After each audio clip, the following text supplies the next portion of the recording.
आज हम लोग देखेंगे संविधान के विभिन्न प्रावधान व उनके स्रोत को। Various provision of the constitution and their sources. एक ही चैप्टर को देखेंगे क्योंकि थोड़ा समझाना भी होता है। पिछले क्लासेस में जो जहाँ घोटने वाली क्लासेस थी वहाँ पर समझाने का कोई मतलब नहीं था, तो वहाँ मैं बताऊँगा कि जैसा है 2-4 बार वीडियो को देख लीजिए, चाहे तो रोक के उसके जो नहीं आता है वो लिख लीजिए, तो वहाँ से आपका हो जाएगा। यहाँ थोड़ा मैं समझा देता हूँ ताकि एक क्वेश्चन के आसपास अन्य क्वेश्चन भी खत्म हो जाएँ। ये सारे वैसे प्रश्न हैं जो किसी न किसी एग्जाम्स में आए हुए हैं, इसलिए हम लोग इसको देखते हैं। भारतीय संविधान में मौलिक कर्तव्यों यानी फंडामेंटल ड्यूटीज़ का विचार किस देश के संविधान से लिया गया है? ये लिया गया है रूस के संविधान से। और 42nd कॉन्स्टिट्यूशनल अमेंडमेंट में सरदार स्वर्ण सिंह कमेटी के अनुशंसा पर जो है इसको शामिल किया गया है। तो उसमें मौलिक कर्तव्य जो हैं वो कौन कौन से हैं, वो मौलिक कर्तव्य आप सभी लोगों को घोट लेने हैं। मौलिक कर्तव्य मैं आगे बताऊंगा। उद्देशिका को भी रट लेना है, मौलिक कर्तव्य को भी रट लेना है। आगे बढ़ते हैं। भारतीय संविधान में राज्यों के नीति निर्देशक तत्वों यानी direct principles of state policy की संकल्पना किस देश के संविधान से प्रेरित है? तो ये आयरलैंड से ली गई है। हम लोग सभी देशों से जो जो चीज़ें ली गई है उसको देख भी लेंगे, और ज़रूरत पड़ा तो मैं एक फॉर्मूला बना के बता दूंगा ताकि आप उसको भूलें नहीं। भारतीय संविधान की प्रस्तावना में सम्मिलित स्वतंत्रता, समानता एवं बंधुत्व का सिद्धांत principles of liberty, equality and fraternity किस देश से लिया गया है? ये लिया गया है फ्रांस से। फ्रांस का जो राज्य क्रांति था ना, उसका ये बहुत बड़ा नारा था जो जिसने पूरे देश को, पूरे वर्ल्ड को प्रभावित किया। और देखिए इसमें भी एक रोचक चीज़ है कि ये नारा जो है ना वो घुमा फिरा के जो है ना वो इस्लाम से प्रेरित है। और इस्लाम का जो सिद्धांत है वो ना बहुत बहुत ही ज़्यादा खूबसूरत जो है पिलर्स के ऊपर बेस्ड है, जिसने पूरी दुनिया को जो है ना, जब आया ना इस्लाम तो उसने पूरी दुनिया को अपने तरफ बहुत अच्छे तरीके से अट्रैक्ट किया। इस्लाम के 4 पिलर्स हैं, आप उसको देखें तो उसमें भी यही है। इस्लाम के 4 पिलर्स हैं और वो इक्वलिटी, फ्रेटर्निटी, लिबर्टी तो है ही, साथ में एक और है डिग्निटी ऑफ वर्क, यानी कोई कोई सा भी वर्क करे उसको उसमें पूरा सम्मान है। यानी कि एक टॉयलेट क्लीनर में और एक राजा में कोई डिफरेंस नहीं है। जिसको ज़्यादा नॉलेज होगी या जो आगे जाएगा वही जाके उनको उनको इबादत करवा सकता है, वही इबादत करवा देगा। तो इस्लाम की ये जो खूबसूरती है ना, इसी कारण इस्लाम इतना ज़्यादा फला फूला, और इसी से प्रेरित था हमारा फ्रांस का राज्य क्रांति, जिसने principles of liberty, equality and fraternity का नारा लिया फ्रांस ने, और वही आज हमारे भारतीय संविधान में है। चलिए आगे बढ़ते हैं। भारत में न्यायिक पुनरावलोकन यानी जुडिशियल रिव्यू की संकल्पना किस देश के संविधान से ली गई है? ये ली गई है संयुक्त राज्य अमेरिका के संविधान से। अब जुडिशियल रिव्यू के ऊपर में क्या है कि मेंस आंसर राइटिंग में पूरा का पूरा जो है आता है, प्रश्न आता है, वो लिखने का पूरा क्वेश्चन आता है। अभी 64th बीपीएससी में भी मेंस में जुडिशियल रिव्यू के ऊपर में 2 क्वेश्चन आया था। जुडिशियल रिव्यू और जुडिशियल एक्टिविज्म 2 टर्म है जिसके ऊपर में ये समझिए जो कभी न कभी प्रश्न आता ही रहता है, क्योंकि न्यायपालिका कभी न कभी ऐसे वर्डिक्ट जरूर देती है जिससे जुडिशियल रिव्यू या जुडिशियल एक्टिविज्म का जो है वो भान होता है। तो इसलिए इन दोनों को अभी हम लोग डिटेल में देखेंगे। ये वो टॉपिक्स हैं जिनको हम लोग विस्तार से भी पढ़ेंगे अच्छे से। तो चलते हैं आगे। अगर आंसर राइटिंग अगर होती है और आप लिख सकते हैं कि अगर आप उसमें एक पॉइंट घुसा देते हैं कि जुडिशियल रिव्यू का प्रावधान जो अमेरिका से लिया गया था वो भारत में आज भी किन किन मामलों में प्रासंगिक है और संसद के अधिकारों को किस तरह सीमित करता है, तो इस तरह का कुछ अगर उसमें डाल सके अच्छे तरीके से तो आपका बहुत बेहतरीन जो है आंसर्स लिखा जा सकेगा। तो चलिए आंसर राइटिंग तो हम लोग शुरू कर ही रहे हैं। भारतीय संविधान एक विशेष संविधान सभा द्वारा निर्मित एवं लिखित संविधान है। इस दृष्टिकोण से भारतीय संविधान अमेरिकी संविधान के समतुल्य है। भारतीय संविधान में संवैधानिक संशोधन यानी कॉन्स्टिट्यूशनल अमेंडमेंट का प्रावधान किस देश से लिया गया है? ये लिया गया है दक्षिण अफ्रीका से। अभी हमने 2 चीज़ देखा कि भारतीय संविधान एक विशेष संविधान सभा द्वारा निर्मित एवं लिखित संविधान है। इस दृष्टिकोण से भारतीय संविधान अमेरिकी संविधान के समतुल्य है। और दूसरा क्या देखा हमने? भारतीय संविधान में संवैधानिक संशोधन यानी कॉन्स्टिट्यूशनल अमेंडमेंट का प्रावधान लिया गया है दक्षिण अफ्रीका से। संविधान, भारत के संविधान में सम्मिलित आपातकालीन उपबंध यानी इमरजेंसी प्रोविजन किस देश के संविधान से लिए गए हैं? ये लिए गए हैं जर्मनी से। जर्मनी का था वाइमर रिपब्लिक, उससे भी हमारा भारतीय संविधान कुछ जो है वो प्रभावित है। बाद में वो तो हिटलर ने उसको पलट दिया था। शक्तिशाली केंद्र के साथ भारत की संघात्मक व्यवस्था फेडरल सिस्टम किस देश के संविधान से प्रेरित है? तो ये कनाडा से प्रेरित है। भारत के संविधान में सम्मिलित समवर्ती सूची यानी कंकरेंट लिस्ट किस देश से ली गई है? ये ऑस्ट्रेलिया से ली गई है। भारत के संविधान में सम्मिलित समवर्ती सूची यानी कंकरेंट लिस्ट ली गई है ऑस्ट्रेलिया से।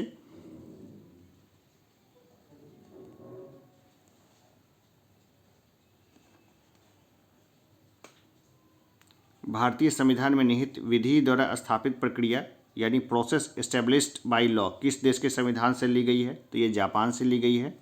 कानून का राज्य जो है ना वो जापान की बहुत बड़ी देन थी, उसी से ली गई है ये। भारतीय संविधान में मूल कर्तव्यों यानी फंडामेंटल ड्यूटीज़ का प्रावधान किस देश के संविधान से प्रेरित है? तो ये प्रेरित है रूस के संविधान से। देखिए, इसको हमने 2 बार इसी में रिपीट किया है, ये इसी चैप्टर में 2 बार लिखा है। पहला जो है सबसे पहला प्रश्न भी यही था कि भारतीय संविधान में मौलिक कर्तव्यों यानी फंडामेंटल ड्यूटीज़ का विचार किस देश के संविधान से लिया गया है? तो रूस के संविधान से। और राइटर ने फिर इसको लिख दिया कि भारतीय संविधान में मूल कर्तव्यों का प्रावधान किस देश के संविधान से प्रेरित है? तो रूस से। जाहिर सी बात है, ये वैसे प्रश्न हैं जो बार बार रिपीट होते हैं, तो इसलिए इस चैप्टर में भी ये प्रश्न रिपीट हो गए। तो ऐसे आसान से प्रश्न भी आते हैं जिससे आप अच्छा कर सकते हैं। भारतीय संविधान में संसदीय विशेषाधिकार यानी पार्लियामेंट्री प्रिविलेज की संकल्पना किस देश के संविधान पर आधारित है? तो ये आधारित है ब्रिटेन के संविधान पर। संघीय सिस्टम हमने जो है ना ब्रिटेन से ही लिया है। वैसे ब्रिटेन ने खुद ही इसको बहुत मुश्किल से रोते रोते अपनाया था और हमने भी इसको अपनाया है, तो हमें इसके बहुत सारे ड्रॉबैक्स देखने को मिलते हैं। फ़ायदे तो बहुत कम हैं लेकिन नुकसान हमें देखने को मिलते हैं कि आप देखिए कि कई बार है ना 58% तक अपराधी जो है वो संसद भवन में बैठे हुए रहते हैं। तो ये एक बहुत बड़ी चुनौती है, क्योंकि अपराधी क्या कानून बनाएंगे और हमारे भले के लिए तो कैसा कानून बनाएंगे वो। चलिए आगे बढ़ते हैं। भारत के संविधान में सम्मिलित मूल अधिकार यानी फंडामेंटल राइट्स किस देश के संविधान से लिए प्रेरित है? तो ये संयुक्त राज्य अमेरिका के संविधान से प्रेरित है। मुझसे पूछा भी था इंटरव्यू में, 64th इंटरव्यू में मुझसे पूछा गया था कि अमेरिका की भारतीय संविधान को सबसे बड़ी देन क्या है? तो देखिए, देन तो बहुत सारी थी, लेकिन मैंने उनको ये सबसे पहले बताया था कि फंडामेंटल राइट्स, क्योंकि जो फंडामेंटल राइट्स है ना वो समझिए जो बहुत बड़ी चीज़ है, और फंडामेंटल राइट्स है ना वो बहुत बड़ी देन है किसकी? संयुक्त राज्य अमेरिका के संविधान की। विभिन्न देशों के संविधान से लिए गए प्रावधान, तो हम लोग देखते हैं संयुक्त राज्य अमेरिका की बात करें, यूनाइटेड स्टेट्स ऑफ अमेरिका की, तो प्रस्तावना के शब्द हम भारत के लोग, ये जो है ना अमेरिका के संविधान से लिया गया है। मूल अधिकार वहीं से लिया गया है। स्वतंत्र न्यायपालिका, न्यायिक पुनरावलोकन, सर्वोच्च न्यायालय एवं उच्च न्यायालयों के न्यायाधीश को पद से हटाए जाने की प्रक्रिया, राष्ट्रपति पर महाभियोग, जनहित याचिका, न्यायिक पुनरावलोकन प्रणाली, उपराष्ट्रपति का पद, यथोचित विधि प्रक्रिया, तो ये सब जो है संयुक्त राज्य अमेरिका से लिया गया है। और देखिए इसमें जो है ना 10 पॉइंट्स में से 7-8 पॉइंट्स मुझे याद थे, जो मैंने इंटरव्यू में जब आराम से बताना शुरू किया, एक मैकेनिकल तरीके से नहीं, मैंने उनको बोला कि सर जो हमारा जो प्रस्तावना है, प्रस्तावना हम भारत के लोग, we the people of India, ये भी हमने अमेरिका से ही लिया है, अमेरिका कॉन्स्टिट्यूशन से ही प्रभावित है। तो उन्होंने मतलब बोला क्या ये भी लिया गया है? तो मैंने बोला यस सर, ये भी लिया गया है, साथ में फंडामेंटल राइट्स लिया गया है, इंडिपेंडेंट जुडिशरी उन्हीं के दिन है, फिर हम लोग जुडिशियल रिव्यू जो बोलते हैं वो भी अमेरिका की ही देन है, और जो सुप्रीम कोर्ट ऑफ इंडिया और ऑटोनॉमी ऑफ जो कोर्ट है वो भी उन्हीं की देन है। तो वो काफ़ी ज़्यादा प्रभावित थे इन बातों से, और मार्क्स भी लगभग ठीक ही दिए, 82 मार्क्स मुझे इंटरव्यू में आए। वैसे असल में 95 आए थे, लेकिन पता नहीं किसी फॉर्मूले के तहत जो है ना उन्होंने 82 उसको कर दिया। तो ये एक बहुत बड़ी समस्या हुई थी। खैर इसके बारे में काफ़ी मैं चीज़ें बना चुका हूँ। उम्मीद है 64 वाले में ही मैं आराम से सेलेक्ट हो जाऊँगा, अधिकारी बन जाऊँगा, तो फिर ज़्यादा अच्छा रहेगा। अब बात करते हैं ब्रिटेन की। ब्रिटेन से हमने क्या लिया है? ब्रिटेन से लिया है विधि का शासन, संसदीय शासन प्रणाली, एकल नागरिकता, द्विसदनी व्यवस्था, विधि निर्माण प्रक्रिया, सर्वाधिक मत के आधार पर चुनाव जीतकर निर्णय, विधायिका में अध्यक्ष की भूमिका और संसदीय विशेषाधिकार। तो ये हमने ब्रिटेन से लिया है। ये भी समझने की चीज़ है और बहुत खास है ये चीज़। फिर हम लोग देखते हैं दक्षिण अफ्रीका से हमने एक ही चीज़ ली है, संविधान संशोधन की प्रक्रिया, और राज्यसभा के सदस्यों का निर्वाचन भी हमने वहीं से लिया है, दोनों ही तरीका। फिर हम देखते हैं कनाडा से हमने लिया है सशक्त केंद्र के साथ संघीय व्यवस्था, शक्तियों का वितरण तथा अवशेष शक्तियों का केंद्र में निहित होना, केंद्र राज्य द्वारा राज्यों में राज्यपाल की नियुक्ति, उच्चतम न्यायालय का परामर्श, न्याय निर्णयन, संघात्मक विशेषताएं, ये सब हमने कनाडा से उठाया है। अब देखते हैं ऑस्ट्रेलिया से हमने लिया है समवर्ती सूची, व्यापार वाणिज्य एवं समागम की स्वतंत्रता संबंधी प्रावधान, संसद के दोनों सदनों की संयुक्त बैठक, ये हमने लिया है ऑस्ट्रेलिया से। आयरलैंड से लिया है राज्य के नीति निर्देशक तत्व, राष्ट्रपति की निर्वाचन पद्धति, राज्यसभा में सदस्यों का नामांकन। अब बात करते हैं हम लोग फ्रांस का। तो फ्रांस से हमने ली है गणतंत्रात्मक व्यवस्था, स्वतंत्रता, समानता एवं बंधुत्व का सिद्धांत। रूस से हमने लिया है मूल कर्तव्य, प्रस्तावना में सामाजिक, आर्थिक एवं राजनीतिक न्याय का आदर्श। जर्मनी से हमने लिया है आपातकाल के समय मूल अधिकारों का स्थगन। जापान से लिया है विधि द्वारा स्थापित प्रक्रिया। तो देखिए इसमें क्या है कि भारतीय संविधान में विधि निर्माण प्रक्रिया ब्रिटेन से, जबकि विधि द्वारा स्थापित प्रक्रिया जापान से ली गई है। ठीक है ना, कानून से बढ़ के कुछ नहीं है, ये भारतीय संविधान में कहा गया है। चलिए अब देख लेते हैं हम लोग भारतीय संविधान के भाग को। भारतीय संविधान के भाग को देख लेते हैं, parts of the Indian constitution, इसको हम लोग देखेंगे। तो भाग 1 में जो है वह है संघ और राज्य क्षेत्र को दिया गया है, the union and it's territory. उससे संबंधित अनुच्छेद हैं 1 से लेकर 4 तक। देखिए पहला भाग जो है फर्स्ट, उसमें संघ और उसके राज्य क्षेत्र को बताया गया है, the union and it's territory. सबसे पहले क्या होगा, संघ और राज्य क्षेत्र ही तो होगा। 1 से लेकर 4 जो अनुच्छेद है उसी से संबंधित है।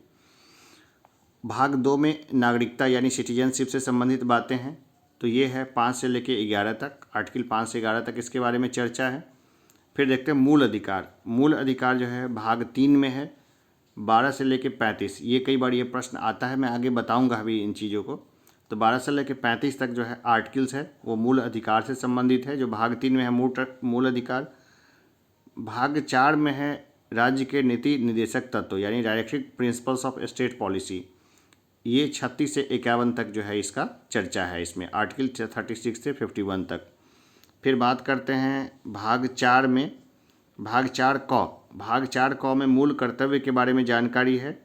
ये 51A जो है इसके बारे में है, एक ही आर्टिकल है 51A मूल कर्तव्य के बारे में। अब बात करते हैं संघ द यूनियन के बारे में। संघ द यूनियन में आर्टिकल 52 से लेके 151 है संघ यूनियन के बारे में, और ये 5 में है। राज्य के बारे में चर्चा जो है भाग 6 में है, और इसके आर्टिकल्स है 152 से 237।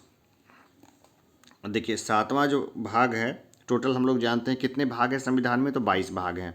तो 7वां भाग है, उसमें पहली अनुसूची के भाग ख के राज्य संविधान 7वां संशोधन अधिनियम 1956 की धारा और 29 और अनुसूची द्वारा निर्देशित, इसको हटा दिया गया है। तो 238 जो था ना वो निर्देशित कर दिया गया है 7वां। चलिए हम लोग 8वां को देखते हैं। 8वां जो है वह है केंद्र शासित प्रदेश द यूनियन टेरिटरीज। ये 239 से लेकर 242 तक इसका आर्टिकल है। 9वां देखें तो 9वां हम लोग देखते हैं तो पंचायतों के बारे में 9वें में जानकारी मिलती है। 243 से 243(9) तक इसके बारे में जानकारी है पंचायतों के बारे में। 243 से 9 जो है क जो है वो नगर पालिकाएँ द म्यूनसिपैलिटीज़ के बारे में है। 243 त से 243 6 तक है।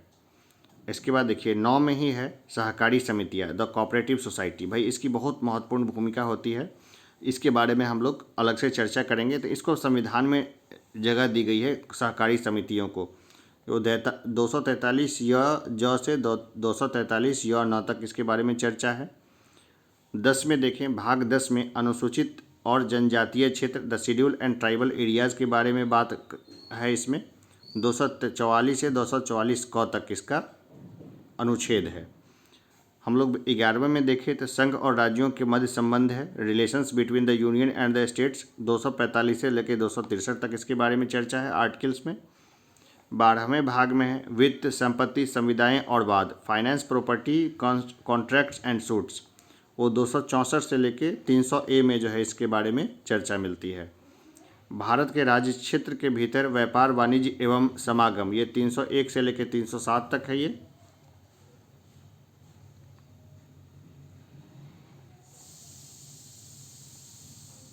चलिए अब सब बता देता हूँ मैं यहीं पर। संघ और राज्य के अधीन सेवाएं, ये 14A में है। ये संघ और राज्य के अधीन सेवाएं, service under the union and the states, ये 308 से लेकर 323 में है। इसी तरह 14वें में देखिए अधिकरण यानी ट्राइब्यूनल्स के बारे में चर्चा है। ट्राइब्यूनल्स क्या है, तो ये संवैधानिक बॉडी है, ठीक है ना, यहाँ से पता चल रहा है। ट्राइब्यूनल्स की बहुत महत्वपूर्ण भूमिका है, खास करके आप देखें रिवर्स जो है नदी जल बंटवारे वगैरह में। ये प्रश्न भी मेरे से इंटरव्यू में पूछा गया था कि नदी का जल को लेकर के बहुत समस्याएं हैं, तो इसको आप कैसे, कोर्ट में तो काफ़ी लंबा टाइम लगता है, तो कैसे आप इसको निपटेंगे, कोर्ट तो ऑलरेडी बहुत ओवरलोडेड है। तो मैंने बताया था सर ट्राइब्यूनल्स जो है ना बहुत बने हुए हैं और ट्राइब्यूनल्स बना के इस समस्या को निपटा जा सकता है। वो मेरे से कुछ और सुनना चाहते थे, लेकिन मैंने उनको बताया कि ट्राइब्यूनल्स जो है ना अपने आप में कॉन्स्टिट्यूशनल बॉडी है। तो उन्होंने मेरे से दोबारा रिपीट किया, क्या ट्राइब्यूनल्स कॉन्स्टिट्यूशनल बॉडी है? मैंने बोला हाँ सर, ट्राइब्यूनल्स कॉन्स्टिट्यूशनल बॉडी है। फिर मेरे से पूछा उन्होंने कि नहीं, हमें तो इसके बारे में नहीं जानकारी है, हमें तो लगता है कि ट्राइब्यूनल्स जो है वो सरकारें ऐसे ही बनाती है। मैंने उनको बताया कि नहीं सर, भाग 14 में ट्राइब्यूनल्स जो है उसको कॉन्स्टिट्यूशनल बॉडी का दर्जा दिया गया है और आर्टिकल 323 जो है ना क से लेके 323, यहाँ ए और बी मैंने बताया, 323 क से लेके 323 ख तक जो है ट्राइब्यूनल्स के बारे में चर्चा की गई है। तो देखिए जो आपकी जो पॉलिटी है ना वो कई जगह आपका काम देती है, खास करके इंटरव्यू में पॉलिटी बहुत अच्छा काम देती है। मेंस आंसर राइटिंग में खास करके जीएस पेपर 2 में जब लिखते हैं तो पॉलिटी आपके बहुत काम आती है। इसके अलावा पॉलिटिकल साइंस और इंटरनेशनल रिलेशन है, तो पॉलिटी से रिलेटेड क्वेश्चंस जो है ना कई बार इतने अच्छे से आ जाते हैं वहाँ पर कि आपको बस आनंद दे देता है, क्योंकि PSIR में अलग अलग याद रखना, अलग अलग थ्योरीज़ को, अलग अलग सिद्धांत को, किस फिलोसफर्स ने क्या कहा, वो थोड़ा सा कठिन हो जाता है। लेकिन पॉलिटी के क्वेश्चन आ जाएंगे और PSIR के क्वेश्चन आ जाएंगे जो कि लिमिटेड क्वेश्चंस हैं, तो आपकी बल्ले बल्ले है, खूब ज़्यादा मार्क्स उठ जाएंगे। मैंने ही सोचा था कि 200 से ऊपर मार्क्स आएंगे मेरे, क्योंकि इससे पहले मेरे बहुत अच्छे मार्क्स आए थे, लेकिन 172 ही आए मार्क्स। खैर वो अलग केस है, मैं आगे बढ़ता हूँ।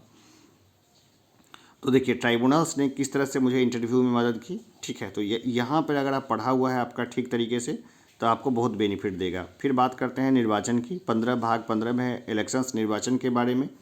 ये 324 से 329 क के बीच में इसका जो है निर्वाचन के बारे में चर्चा किया गया है।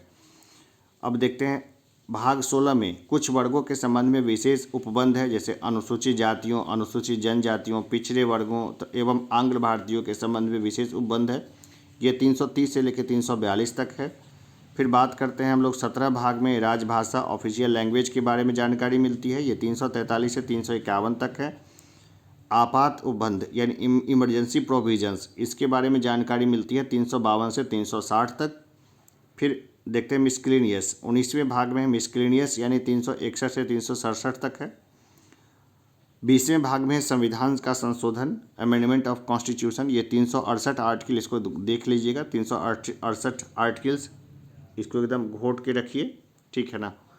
और अस्थायी संक्रमणकालीन और विशेष उपबंध जो हैं वो 21वें भाग में है, 369 से लेकर 392 आर्टिकल से संबंध है।